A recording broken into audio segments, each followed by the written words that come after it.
नमस्कार, स्वदेश न्यूज देख रहे हैं आप। मैं हूं आपके साथ ऋषभ सोनी। मुख्यमंत्री डॉक्टर मोहन यादव की अगुवाई में मध्य प्रदेश विकास के नए कीर्तिमान बना रहा है। शपथ लेने के बाद ही मुख्यमंत्री डॉक्टर मोहन यादव इस दिशा में योजनाबद्ध तरीके से आगे बढ़ रहे हैं। साल 2024 नारी सशक्तिकरण के लिए समर्पित रहा। साल 2025 युवाओं को ध्यान में रखकर उद्योग और रोजगार वर्ष के रूप में मनाया गया और अब साल 2026 को सरकार ने कृषक कल्याण के लिए समर्पित किया है। खेती को लाभकारी बनाने के लिए कृषि के साथ उद्यानिकी, सहकारिता, पशुपालन, जल संसाधन के साथ साथ उद्योग और नवीकरणीय ऊर्जा जैसे 16 विभागों की नीतियां और योजनाएं अब किसानों के हित को केंद्र में रखकर तैयार होंगी। मुख्यमंत्री ने कृषक कल्याण वर्ष का श्री गणेश करते हुए इस दिशा में कई अहम ऐलान किए।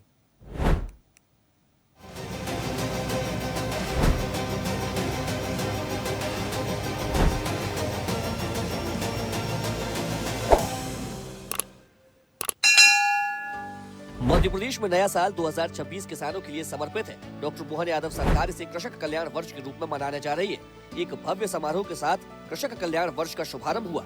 इस मौके पर मुख्यमंत्री डॉक्टर मोहन यादव ने कोकता बाईपास से 1101 ट्रैक्टरों की रैली को हरी झंडी दिखाकर रवाना किया। सीएम यादव खुद ट्रैक्टर चलाकर रैली में शामिल हुए।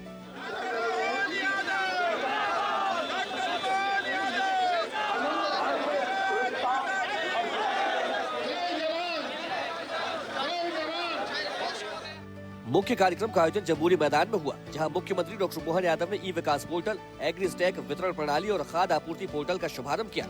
इस नई व्यवस्था के तहत अब किसान पोर्टल और मोबाइल ऐप के माध्यम से खाद की आसान बुकिंग और सीधी डिलीवरी की सुविधा प्राप्त कर सकेंगे। इससे किसानों को खाद के लिए भटकना नहीं पड़ेगा। कार्यक्रम को संबोधित करते हुए मुख्यमंत्री डॉक्टर मोहन यादव ने किसानों के हित में किए जा रहे काम गिनाते हुए कहा कि उनकी सरकार ने जो किया वो कर भी दिखाया। सीएम ने कहा कि किसान कल्याण वर्ष को प्रभावी बनाने के लिए सरकार ने केवल कृषि विभाग ही नहीं बल्कि इससे जुड़े 16 मंत्रालयों को एक साथ जोड़ा है, ताकि गांवों में किसानों की आय बढ़ाई जा सके।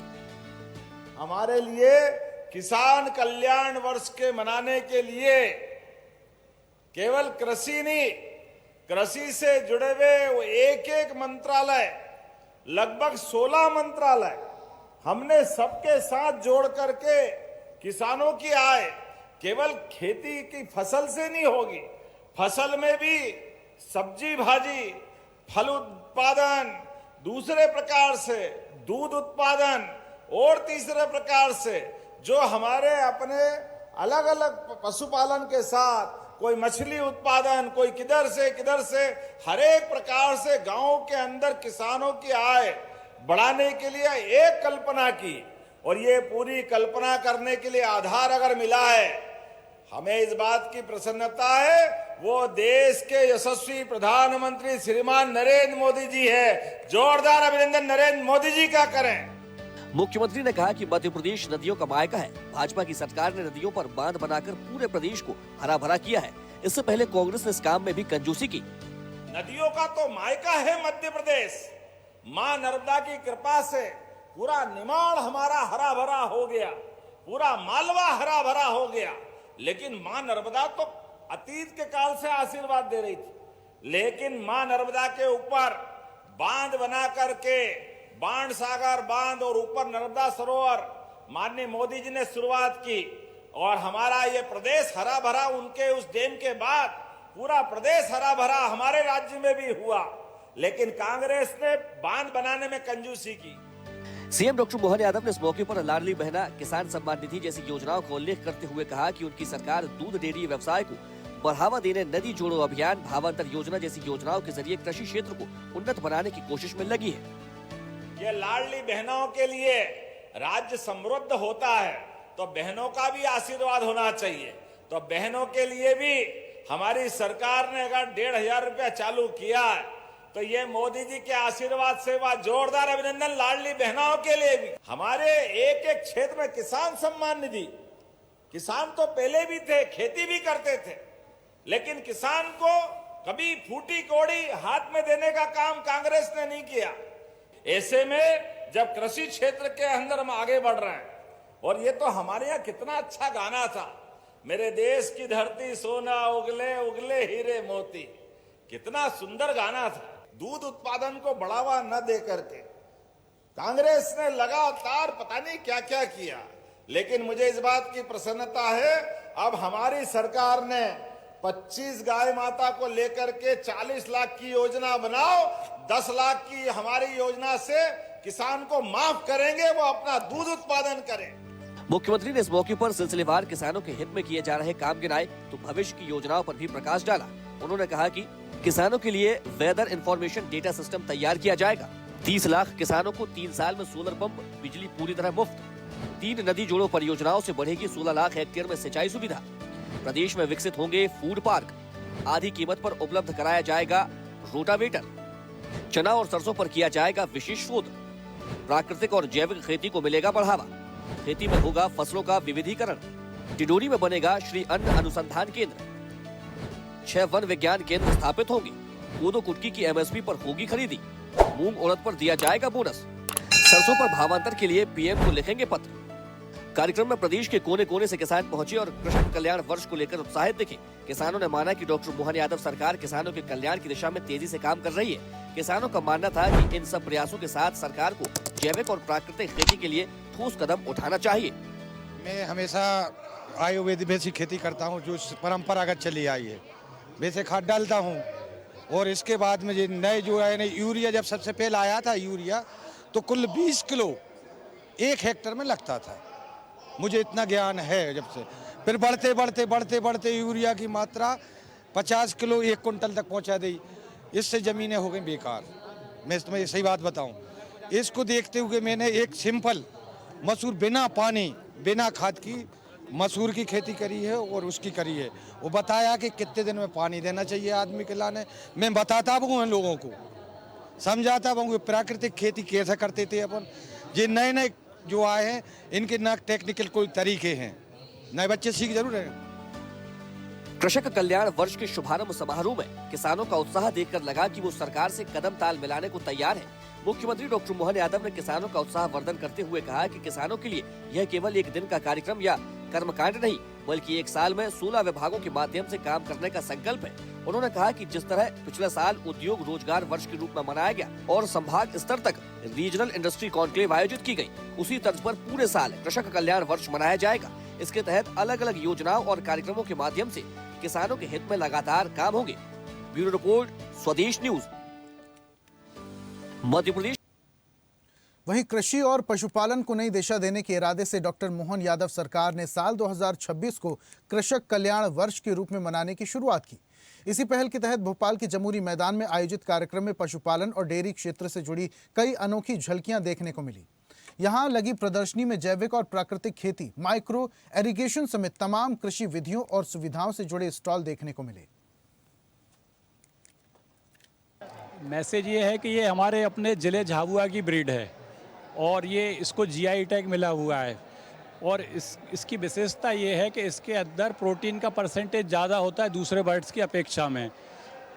लगभग 25% प्रोटीन होता है और फैट और कोलेस्ट्रॉल नहीं होता। तो इसका जो मीट है वो तो अच्छा है, हेल्थ के लिए बहुत अच्छा है। कई डिसीज़ के ट्रीटमेंट में भी ये काम आता है क्योंकि इसके अंदर आयरन की मात्रा ज़्यादा है। तो जो एनीमिया के पेशेंट हैं उनके लिए बहुत अच्छा है। तो मध्य प्रदेश सरकार चाहती है कि हमारे जो छोटे फार्मर हैं वो इसकी खेती, इसका फार्मिंग करें और इससे अपनी आजीविका को बढ़ाएं, आर्थिक लाभ लें, क्योंकि इसके रेट भी मार्केट में बहुत अच्छे हैं। इसलिए पशुपालन विभाग ये प्रयास कर रहा है कि प्रदेश के छोटे छोटे किसानों को कड़कनाथ के बर्ड्स उपलब्ध कराए जाएं। उसके लिए एक स्कीम भी चला रहे हैं हम। उसमें बैकयार्ड यूनिट में हम 40 चिक्स एक छोटे फार्मर को देते हैं। 1 महीने की उनकी उम्र होती है। साथ में उनको फीड भी प्रदान करते हैं ताकि वो उसको पाल सकें और वो उसको ग्रो करके अपना सेल करते हैं और अपना आर्थिक लाभ उठाते हैं। अब वो डिपेंड करता है कि वो किस स्तर पे करना चाहता है। अगर कोई छोटा फार्मिंग करना चाहता है तो उसको शेड की ज़रूरत नहीं होती है, वो अपने बैकयार्ड में कर सकता है। लेकिन कोई कमर्शियल अगर करना चाहता है तो उसको पहले शेड का निर्माण करना पड़ेगा, 1000 बर्ड का, 2000 बर्ड का, जैसा ही वो चाहता है। तो उसको आपको पूरा फिर प्रॉपर एस्टीमेट बनाना पड़ेगा। बिल्कुल सरकार प्रमोट कर रही है कड़कनाथ को ताकि अच्छा क्वालिटी का मीट जो है हमारे पशुपालकों को मिले और उनके अंदर जो कुपोषण की प्रॉब्लम जैसे ग्रामीण क्षेत्रों में रहती है तो उसमें ये बहुत सहायक रहेगा। इसका अंडा और इसका मीट अगर गरीबों को मिलेगा तो उनका हेल्थ अच्छा रहेगा और आर्थिक स्थिति भी उनकी धीरे धीरे बदलेगी। सर किसानों के लिए ये इसलिए फ़ायदेमंद है क्योंकि किसान जब बंधु हमारे यहाँ पर इस मेले में आकर शामिल होते हैं तो उन्हें यहाँ पर नई जानकारी उपलब्ध कराई जाती है। जो भी उनके जो समस्या होती है, जो वो आज प्रैक्टिकल प्रॉब्लम फेस कर रहे होते हैं फील्ड में, तो वो हमारे द्वारा जो है उनको यहाँ पर समझाई दी जाती है। और किसानों का आगे निरंतर भविष्य में विकास करने के लिए उनको सरकारी योजनाओं का लाभ दिया जाता है। सर अब जो सरकार आई है हमारे आदरणीय श्री माननीय मोहन यादव जी की सरकार में किसानों को बहुत ज़्यादा बेनिफिट हो रहा है और सब्सिडी और ये सब सुचारू रूप से कार्य चल रहा है बराबर। जो किसानों को सब्सिडी का लाभ दिया जा रहा है वो पर्याप्त सब्सिडी किसानों को प्राप्त हो रही है और उसी सब्सिडी के माध्यम से किसान अपना विकास कर रहे हैं। नहीं, सरकार की तरफ से किसानों को 55% की सब्सिडी प्रदान की जाती है। जो लघु सीमांत के किसान होते हैं उनको 55% है, SC/ST में 55% आती है तथा जो विकसित किसान है सभी को सब्सिडी 45% तक मिलती है। इसका जो रेशो है वो 50 रुपये पर मीटर का रहता है।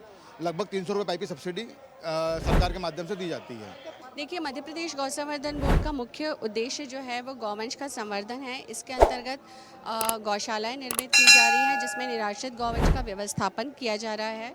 आज इस कार्यक्रम में हम गोबर से बने हुए ये आप जैसे देख सकते हैं, गोबर से बनी हुई चीज़ें आज हमने यहाँ पे डिस्प्ले की हैं। तो हम ये बताना चाहते हैं कि ये विशुद्ध जो है गोबर से बनी हुई है, इसमें किसी भी प्रकार का कोई केमिकल या और कुछ किसी की मिलावट नहीं है। तो आज हम इसको प्रमोट करें। हमारी गौशालाओं में बने जो उत्पाद हैं, गौशाला को आत्मनिर्भर बनाने की ओर हमारा एक प्रयास है कि गौशालाएं स्वावलंबी बन सकें, आत्मनिर्भर हो सके। इसी के लिए हमने आज ये स्टॉल लगाया है। देखिए, फ़िलहाल एक लिमिटेड मार्केट है इसका, लेकिन हम ये डिस्प्ले करने का मुख्य उद्देश्य यही है कि आम जनता तक ये मैसेज जाए, ये पहुंच सके कि गोबर से बनी हुई चीज़ें भी उपलब्ध है। बाज़ार में धीरे धीरे जैसे मार्केट उपलब्ध हो रहा है वैसे हम इसको कर रहे हैं प्रमोट। हाँ, POP से ये बिल्कुल नेचुरल है, ये बिल्कुल नेचुरल है, मिट्टी में घुलने वाला है, इसको अलग से कुछ वो करने की आवश्यकता नहीं है। और इनकी लॉन्गेविटी भी बहुत अच्छी है, मतलब बहुत लंबे समय तक भी ये चलते हैं। जैसे आप देख रहे हैं ये शिवलिंग हैं, ये मंदिर है, राम दरबार है, ये सब यहाँ पर डिस्प्ले किया हुआ है। ये परंपरागत कृषि विकास योजना जो मध्य प्रदेश गवर्नमेंट के द्वारा चलाई जा रही है, पूरे प्रदेश में 33 डिस्ट्रिक्ट में लागू है। पतंजलि ऑर्गेनिक रिसर्च इंस्टीट्यूट को एज ए सर्विस प्रोवाइडर के रूप में 3 डिस्ट्रिक्ट मिले हैं, जिसमें 5000 हेक्टेयर में हमें किसानों को जैविक खेती करानी है। इसमें टीकमगढ़, निवाड़ी और आगर मालवा। इसमें किसानों को हम जो ट्रेडिशनल फार्मिंग वो कर रहे हैं, रासायनिक खेती कर रहे हैं, उसकी वजह जैविक खेती पे हम लाना चाह रहे हैं, ताकि जो खान पान में जहर है, जो फसलों में जहर डाल रहे हैं, उसका जो परिणाम देखने को मिल रहा है, तमाम बीमारियां हो रही हैं, उसके दुष्प्रयोग जो हमारे सामने आ रहे हैं, इतनी बीमारियां रोज़ आ रही हैं, कैंसर है, हाइपरटेंशन है, शुगर है। इसलिए कि अगर हमारा खेत स्वस्थ होगा, मिट्टी अच्छी होगी, मिट्टी में अगर अच्छी होगी तो जो फसल होगी वो भी ऑर्गेनिक होगी, ऑर्गेनिक होगी तो प्रोडक्ट आएंगे वो भी हम ऑर्गेनिक खाएंगे, ताकि हम स्वस्थ रहेंगे, किसान स्वस्थ रहेगा, किसान जहाँ भी बेचेगा, जो उपभोक्ता है वो भी स्वस्थ रहेगा और बीमारियों से हमें मुक्ति मिलेगी। बिल्कुल दूर रहते हैं। और इसमें MP गवर्नमेंट किसानों को बढ़ावा दे रही है। 1 हेक्टेयर में अगर हमारा किसान भाई खेती करता है तो 5000 रुपये अजय अनुदान के रूप में उसको दे रही है, ताकि किसान इससे जुड़े और लाभ कमाएं। सरकार जो है दुग्ध उत्पादन को बढ़ाने के लिए इस समय कई सारे काम कर रही हैं। पहली चीज़ तो मध्य प्रदेश सरकार ने 2 योजनाएं जो चला रखी हैं। एक डॉक्टर भीमराव अंबेडकर कामधेनु योजना है, जिसमें हम लोग 25 गाय भैंसों की डेयरियों के लिए हम लोग 10 लाख रुपए तक की सब्सिडियां हम उसमें दे रहे हैं। दूसरी चीज़ एक हमारी आचार्य विद्यासागर गौ संवर्धन योजना है, जिसमें 10 लाख रुपए तक की डेयरी के लिए 1.5 लाख से 2 लाख रुपए तक की सब्सिडी दे रहे हैं। उसमें हम मार्जिन इंटरेस्ट की सब्सिडी भी हम उसके अंदर में दे रहे हैं। साथ में हम लोग गौशालाओं के केस में भी हम लोग स्वावलंबी गौशालाएं निर्मित करने के लिए हम लोगों ने सरकार ने हमको ज़मीनें दे रही हैं, जिस पे हम लोग प्राइवेट इन्वेस्टर्स के साथ में मिलके स्वावलंबी गौशालाएं बना रहे हैं। उसमें भी हम लोग 30% एनिमल्स प्रोडक्टिव रखेंगे, जिससे दुग्ध उत्पादन में वृद्धि होगी। साथ में गौशालाओं के अंदर में जो अभी हमारी 3000 गौशालाएं प्रदेश में चल रही हैं, उन 3000 गौशालाओं में भी हम लोग जो गायें ऐसी हैं जो कि प्रजनन योग्य हैं, हम उनके अंदर भी कृत्रिम गर्भाधान के माध्यम से हम उनसे भी जो है अच्छी नस्ल के बच्चे पैदा करना चाह रहे हैं, जिससे कि उनकी भी आय में वृद्धि हो सके और हमारे यहाँ नस्ल सुधार हो सके। मध्य प्रदेश शासन ने दुग्ध समृद्धि संपर्क अभियान के नाम से संपर्क अभियान भी चलाया है, जिसमें हम लोगों ने पहले 10 से ज़्यादा गोवंश रखने वाले या पशुधन रखने वाले किसानों के साथ में हम लोगों ने संपर्क किया था। अभी दूसरा अभियान जो हमारा चला था, उसमें हमने 5 से लेकर 9 जो गोवंश या भैंस वंश रखते हैं, हमने उनसे संपर्क किया है। ये अभियान हम लोग चला रहे हैं। साथ में अभी क्षीरधारा ग्राम योजना भी हमने चालू करी है, जिसमें हम लोग गाँव को हम लोग सिलेक्ट कर रहे हैं और उस गाँव में 100% हम लोग कृत्रिम गर्भाधान करेंगे, 100% हम उनके यहाँ से अच्छी नस्ल के पशु पैदा करवाएंगे। बिल्कुल आ सकती है सर, क्योंकि अभी देखिए आप, जैसे हमारे दुग्ध संघ को जो है मध्य प्रदेश सरकार ने उनको नेशनल डेयरी डेवलपमेंट बोर्ड को सौंपा है और अभी पिछले 1 वर्ष के अंदर में जहाँ 9 साढ़े 9 10 लाख लीटर दूध था, अभी 12.5 लाख लीटर दूध का कलेक्शन बढ़ गया है। करीब 1000 से ज़्यादा नई सोसाइटियाँ प्रारंभ हो गई हैं। सोसाइटियों के अंदर में भी अब जो है दाना और बाकी सारी चीज़ें बहुतायत उपलब्ध होना शुरू हो गई हैं। किसानों को जो है दूध का रेट भी जो है पहले के लगभग 7 रुपये के आसपास रेट था, अब 8 रुपये 40 पैसे का रेट उनको दूध फेट के हिसाब से मिल रहा है। तो कहीं ना कहीं जब दूध के रेट में खरीदी में बढ़ोतरी सरकार ने कर दी है, तो कहीं ना कहीं जब पशुपालकों को उनके दूध का रेट मिलने लगेगा तो वो धीरे धीरे उत्पादन के क्षेत्र में आगे बढ़ेंगे। मैसेज ये है कि ये हमारे अपने जिले झाबुआ की ब्रीड है। जमुरी मैदान में लगी कृषि प्रदर्शनी में आंध्र प्रदेश की प्रसिद्ध पुंगनूर गाय ने सबका ध्यान अपनी ओर खींचा। छोटे कद और अधिक दूध उत्पादन की क्षमता के लिए जाने जाने वाली पुंगनूर गाय किसानों और पशुपालकों के बीच चर्चा का विषय बनी रही। पुंगनूर नस्ल की गाय एक सीमित ऊंचाई तक ही बढ़ती है। ये देखने में काफी ज्यादा सुंदर होती है। पुंगनूर नस्ल की गायों की संख्या काफी कम होती जा रही है, इसलिए इस नस्ल को बचाने के लिए तमाम तरह की कोशिशें भी हो रही हैं। प्रधानमंत्री नरेंद्र मोदी खुद कई बार इसके साथ अपनी तस्वीरें शेयर कर चुके हैं। इन गायों की खासियत है कि इसका कद सिर्फ 2.5 से 3 फीट तक ही होता है। ये काफी सरल और शांत प्रवृत्ति की होती है। वजन की बात करें तो इस गाय का वजन ज्यादा से ज्यादा 200 किलो तक हो सकता है। जायजा लिया हमारे सहयोगी अनिरुद्ध सोनोने ने। मध्य प्रदेश सरकार ने वर्ष 2026 को कृषि को समर्पित किया है और कृषि वर्ष घोषित किया है और आज मुख्यमंत्री डॉक्टर मोहन यादव ने भोपाल के जमुरी मैदान में एक एग्रीकल्चर पे आधारित प्रदर्शनी का भी शुभारंभ किया। उन्होंने निरीक्षण भी किया और इस प्रदर्शनी में आप देखिए ये पुंगनूर गाय है और ये पूरी भारत की बिल्कुल नई नस्ल मानी जाती है और इस गाय का जो दूध रहता है वो सबसे उत्तम दूध कहलाता है और हाल ही में इसे नई ब्रीड माना जाता है। सर ये बताइए कि ये क्या पुंगनूर गाय है और इसे इतना अच्छा क्यों माना जाता है? पुंगनूर गाय जैसा कि हम सब देख रहे हैं, एक तो कद में सबसे छोटी गायों में से एक है। आंध्र प्रदेश के चित्तूर क्षेत्र जो है वहाँ से इस गाय को स्थान मिला है और ये बहुत ही दुर्लभ नस्ल है जो अपनी कम ऊंचाई के लिए पूरी दुनिया में प्रसिद्ध है। और मध्य प्रदेश में ये गाय अभी आज हमने यहाँ जो कृषि कल्याण वर्ष का शुभारंभ कार्यक्रम है उसमें डिस्प्ले के लिए जो आम जनता को और पशुपालकों को इसके बारे में जानकारी देने के लिए यहाँ पे हमने यहाँ स्थापित की है। आज इस गाय को अगर कोई रखना चाहता है तो उसे क्या करना पड़ेगा? कहाँ मिलती है, कितना दूध देती है और रख रखाव में इसके पालन पोषण में कितना खर्चा आता है? देखिए एक चीज़ है कि इसको लेने के लिए आपको आंध्र प्रदेश के चित्तूर डिस्ट्रिक्ट के आसपास जो भी ज़िले हैं वहाँ पे जाना पड़ेगा और कुछ आर के फार्म्स हैं और भी कई फार्म्स हैं, कमर्शियल फार्म्स उन्होंने डेवलप किया है, वो कमर्शियली उसको बेचते हैं। आप गूगल में जाके आप वहाँ से आप सर्च करके आप कर सकते हैं। एक गवर्नमेंट का फार्म भी वहाँ पे तिरुपति के पास में एक है फार्म, वहाँ पे ये इसका कंजर्वेशन का काम चल रहा है, लेकिन अभी उतने संख्या में नहीं है कि सबको ये अवेलेबल हो। पुंगनूर गाय के दूध की क्या खासियत है? दूध जो है इसमें वसा की मात्रा, जो फैट की मात्रा होती है वो अधिक होती है। ये लगभग 2 से 6 लीटर दूध देती है दिन में और इसकी जैसे सर ने कहा कि इनकी हाइट छोटे होने के कारण आप अपने घर पे इसको डॉग के बदले में आप इसको प्रमोट कर सकते हैं।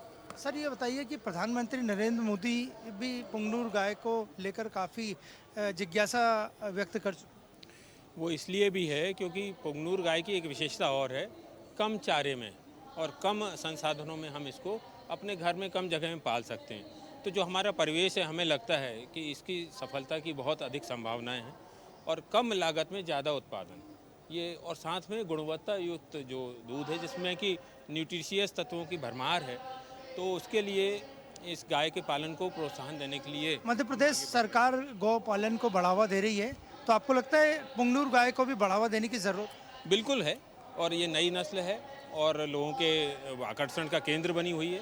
और भविष्य में इसके विषय में जो भी योजनाएं प्रस्तावित की जाएंगी, आगे चलकर हो सकता है कि हम निकट भविष्य में पुंगनूर गाय के लिए भी कोई योजना। जो दूसरी गायें रहती हैं और पुंगनूर गाय, इनके दूध में क्या फ़र्क है? एक तो इसमें जो वसा की मात्रा है, फैट का प्रोडक्शन प्रतिशत जो है वो अन्य गायों में जो रहता है उससे ज़्यादा होता है। जनरली भैंस में फैट का प्रतिशत ज़्यादा होती है और गायों में कम होता है, लेकिन पुंगनूर एक ऐसी नस्ल है जिसके मिल्क में, जिसके दूध में वसा का प्रतिशत काफ़ी अधिक होता है। ये इसकी खासियत है। और ये वसा से ही फ़ायदा मिलता है जो भी इससे?